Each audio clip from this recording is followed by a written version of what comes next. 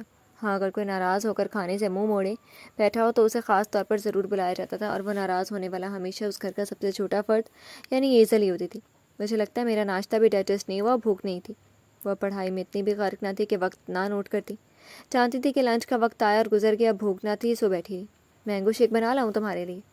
یوں تو گھر میں برتن دھونے، صفائی کرنے اور کپڑے دھونے کے لیے ملازمہ تھی، مگر کھانا انم ہی بناتی تھی، اور نادیہ بھی کچن کے کاموں میں اس کی مدد کیا کرتی تھی۔ رہنے دیں، ابھی اس کا بھی موڈ نہیں ہے، اس نے شیک سے بھی انکار کر دیا۔ سوچ لو، کیونکہ تمہارے یہ جو پسندیدہ مینگو ہیں یہ صرف چند دن کے ہی مہمان ہیں، پھر ان کا سیزن آؤٹ ہو جائے گا، ابھی کھا پی لو جتنا دل کرے۔ انم نے اسے اطلاع دینا ضروری سمجھا۔ کیا واقعی؟ ابھی تو سیزن سٹارٹ ہوا تھا، اب آؤٹ بھی ہو رہا ہے۔ اس کا چہرہ اترا، ایسا کریں پھر بنا ہی لائیں، ویسے بھی میں ڈنر سے پہلے نیچے نہیں آنے والی۔ وہ تو مجھے بھی دکھائی دے ہی رہا ہے، انم نے بیڈ پر پھیلی اس کی کتابوں کو دیکھتے ہوئے کہا، جو ایک بار کھل جاتے تو پھر جلد بند ہونے کا نام نہیں لیتی تھی۔ ویسے ایزل، تم سے ایک بات پوچھوں؟ جاتے جاتے یوں ہی ایک خیال آیا تو وہ اس کے پاس چلی آئی اور بیڈ پر بیٹھتی ہوئی بولی، جی آپ ہی پوچھیے۔ مصروف سے انداز میں اجازت دی گئی۔ ایزل، تم اکثر کہتی ہو نا کہ میری شادی پہ تم خوب ہلا گلا کرو گی، خوب انجوائے کرو گی، فلان ڈریس پہنو گی، یہ سب سوچ رکھا ہے تم نے، پھر کبھی یہ سوچا کہ تمہاری بہن کا دلہا کیسا ہونا چاہیے؟ انم، جو کہ خاکہ خود ترتیب نہیں دے پاتی تھی، اپنے دماغ میں آج اپنی بہن سے پوچھ بیٹھی کہ اسی سے جان لیں۔ یہ بیٹھے بٹھائے ایسا سوال کیسے آ گیا مائنڈ میں؟ خیر، یہ نہ ہوا نہ انٹرسٹنگ سوال، ورنہ تو آپ بورنگ باتیں پوچھتی رہتی ہیں۔ وہ پڑھائی بھلا گئی تھی۔ اچھا، اب تم بورنگ باتیں مت کرو، جواب تو ایزل نے کتابیں سائڈ پر کی اور کھسک کر انم کے پاس ہوئی۔ میں چاہتی ہوں میرے جیجو اتنے حسین و جمیل ہوں کہ آپ خود ان کی خوبصورتی سے جیلس ہوتی رہیں، یعنی بیوی سے زیادہ شوہر خوبصورت ہوگا۔ بھائی واہ! وہ غیر سنجیدگی سے گویا ہوئی تو انم ہنس پڑی، بدتمیز کہیں کی، اور اس کے سر پر چپت لگائی۔ اسمارٹ ہوں، انٹیلیجنٹ ہوں، ویل سیٹلڈ ہوں، میری آپی کی قدر کریں، محبت کریں آپ سے، اور ہاں، اپنی سال سے ان کی اچھی خاصی دوستی ہو، بلکہ ناولز کے ہیرو جیسے جیجو ہونے چاہیے۔ میرے کوئی روک ٹوک نہ کر دیں، آپ کی ہر بات مانیں۔ اب کہ وہ سنجیدگی سے گویا ہوئی تو انم نے دل ہی دل میں اس کی باتوں پر آمین کہہ ڈالا۔ اچھا، اب یہ بتاؤ کہ تم جو ہر وقت کہتی رہتی ہو کہ تم بڑی ہو گئی ہو، اب بچی نہیں رہی وغیرہ وغیرہ، تو ذرا یہ بڑی لڑکی مجھے بتائے کہ یہ اپنے لائف پارٹنر کے طور پر کیسا لڑکا سوچتی ہے، اور بالکل سنجیدگی سے بتانا، اوکے؟ انم نے اب اس کی پسند کے مطابق استفسار کیا تو اس سوال سے اس کے دماغ میں آغا فارس کا خاکہ بننا شروع ہو گیا، بلکہ انم کے نظروں کے سامنے ان کا چہرہ دکھائی دیا۔ آغا، بالکل آغا جیسا، وہ کھوئی کھوئی سے مخاطب ہوئی، جبکہ انم کے مسکراتے لب سمٹ گئے تھے۔ انہی کے جیسا شاندار، انہی کے جیسا یونیک، انہی کی طرح محبت کرنے والا، بلکہ بے حد محبت کرنے والا، شوہر سے زیادہ دوست بننے والا، رشتوں کا توازن اور خوش اسلوبی سے نبھانے والا، دوسروں کی پردہ پوشی کرنے والا، ہر ایک کا دل رکھنے والا، سب کے دلوں پر راج کرنے والا، بالکل آغا جیسا سراپا محبت۔ آغا فارس کے متعلق بات کرتے وہ انہی کے حصار میں بن چکی تھی، جبکہ دوسری طرف انم بھی آغا فارس کے خیالوں میں کھو چکی تھی۔ ٹھیک ہے، تو کہہ رہی ہے ایزل، لائف پارٹنر ہو تو فارس جیسا۔ اتنی ساری خوبیاں آج کل ایک ہی شخص میں ہونا خیر حقیقی سا لگتا ہے، مگر یہ سب فارس میں موجود ہیں۔ کتنی لکی ہوگی نا جو ان کی زندگی میں آئے گی، اور کاش وہ خوش قسمتی میرے نصیب میں لکھتی جائے۔ یہ دعا کرتے ہوئے وہ خود حیران تھی کہ آج اسے ہو کیا گیا، وہ کیوں بار بار آغا فارس کے متعلق سوچنے لگی ہے، حتیٰ کہ اب تو ان کے ساتھ کی خاطر دل دعا گو بھی ہونے لگا ہے۔ آپ کو نہیں بتا سکتی آپی کہ وہ شخص آغا کے جیسا نہیں، بلکہ آغا ہی ہونے چاہیے۔ میں اپنے لائف پارٹنر کے طور پر آغا جیسے شخص نہیں، بلکہ آغا کو ہی دیکھتی اور سوچتی ہوں۔ مجھے صرف وہی چاہیے، کیونکہ ان جیسا کوئی دوسرا ہے ہی نہیں۔ دونوں بہنیں اس بات سے انجان تھی کہ اس وقت وہ لائف پارٹنر کے طور پر ایک ہی شخص کو سوچ رہی ہیں، اگر جان جاتی تو یقیناً حیران رہ جاتی۔ تم ٹھیک کہتی ہو ایزل، فارس واقعی لاکھوں میں ایک ہے، وہ کسی بھی لڑکی کا آئیڈیل ہو سکتے ہیں۔ انم کی آواز نے اسے آغا فارس کے خیالوں سے آزاد کیا۔ کسی کی کیوں، وہ صرف میرے آئیڈیل ہیں، اور آپ مجھے باتوں میں مت لگائیں، مجھے پڑھنے دیں اور جائیں نہ جا کر میرے لیے شیک بنا کر لائیں۔ اس نے انم کو بھگانا چاہا۔ صرف تمہاری نہیں ایزل، اب تو وہ مجھے بھی میری آئیڈیل لگنے لگے ہیں۔ اچھا بابا، جا رہی ہوں، تم کھپتی رہی ان موٹی موٹی کتابوں کے ساتھ۔ انم نے ایک ہاتھ کتاب اٹھا کر اس کو ہولے سے مارتے ہنس کر کہا، اور پھر کمرے سے باہر نکل گئی۔ اف، یہ بات دل میں رکھنا بہت مشکل لگتا ہے۔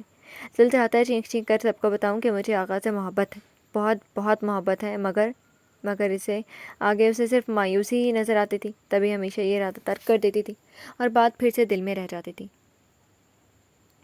جی تو فرینڈز، کیسی لگی آپ کو آج کے ایپیسوڈ؟ کمنٹ سیکشن میں ضرور بتائیے گا۔ پھر حاضر ہوں گے ناول کے نیکسٹ ایپیسوڈ کے ساتھ، تب تک کے لیے اجازت دیجیے، شکریہ، اللہ حافظ۔